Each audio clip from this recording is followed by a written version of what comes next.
সমালোচনার কড়া জবাব দিলেন জেফার।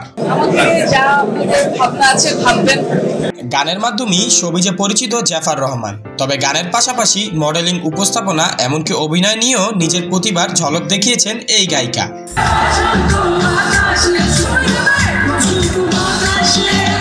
বর্তমানে জেফারের ফ্যাশন স্টেটমেন্ট, সাজ পোশাক নিয়ে কটাক্ষের মুখে পড়েন। সম্প্রতি কনসার্টে নিচে তুমুল সমালোচনায় পড়েছেন জেফার। সামাজিক যোগাযোগ মাধ্যমে জেফারের সেই সময়ের কিছু পারফরমেন্স ছড়িয়ে পড়াতেই আবার শুরু হয়েছে নেটিজেনদের সমালোচনা। বিষয়টি নিয়ে সম্প্রতি গণমাধ্যমে মুখ খুলেছেন জেফার। তিনি বলেন, সমালোচনা থাকবেই, আমরা যেহেতু পাবলিক ফিগার, কিন্তু আমার কাছে মনে হয় যে আমি অনেক দিন ধরে কাজ করছি। আমাকে একজন মিউজিশিয়ান হিসেবে অনেক দিন ধরেই দেখছেন।